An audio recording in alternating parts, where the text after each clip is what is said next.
गांधारी ने भगवान श्री कृष्ण को क्यों श्राप दिया था? यह सवाल हजारों साल से लोगों के मन में है।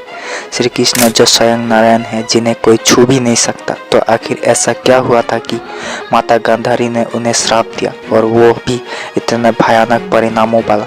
चलिए जानते हैं इस रहस्य को। नमस्कार दोस्तों, आपका हमारे YouTube चैनल महावीर महतो कुर्मी में स्वागत है।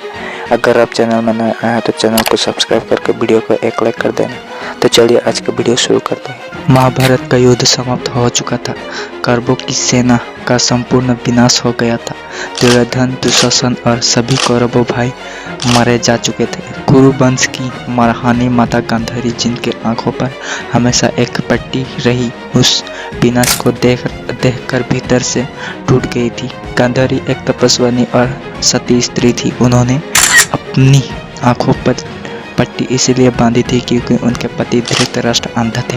वो धर्म और कर्तव्यों को भली भांति जानती थी, पर एक माँ थी, और एक माँ अपने 100 पुत्रों की मृत्यु को कैसे सह सकती थी। जब युद्ध समाप्त हुआ, श्री कृष्ण गांधारी और धृतराष्ट्र से मिलने पहुंचे। गांधारी का हृदय विद्रोह से जल रहा था। उन्होंने श्री कृष्ण से कहा, हे वासुदेव, आप चाहते तो इस युद्ध को रोक सकते थे। आप जानते थे कि विनाश हो रहा है, फिर भी आपने कुछ नहीं किया।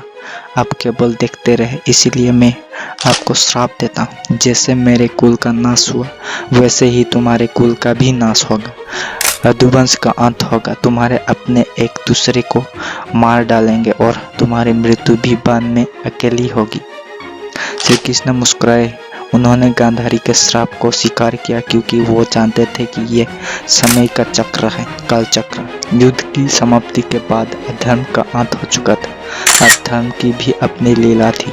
श्राप सच हुआ। वर्षों बाद यदुवंश ने नाश की हालत में आपस में लड़कर एक दूसरे का वध किया, और अंत में श्री कृष्ण ने भी एक शिकारी के बाण से अपने शरीर त्याग दिया। गांधारी का श्राप एक माँ के टूटे हुए हृदय की पुकार। श्री कृष्ण ने उस श्राप को भी अपनी लीला का हिस्सा बना लिया। गांधारी ने भगवान श्री कृष्ण को श्राप दिया था क्योंकि वो केवल एक रानी नहीं थी, एक माँ भी थी, जिसके ममता और पीड़ा स्वयं नारायण को भी झुकने पर विवश कर दिया।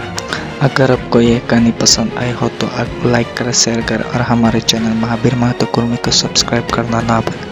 हम मिलते हैं अगली प्रेरणादायक कथा से। जय श्री कृष्ण।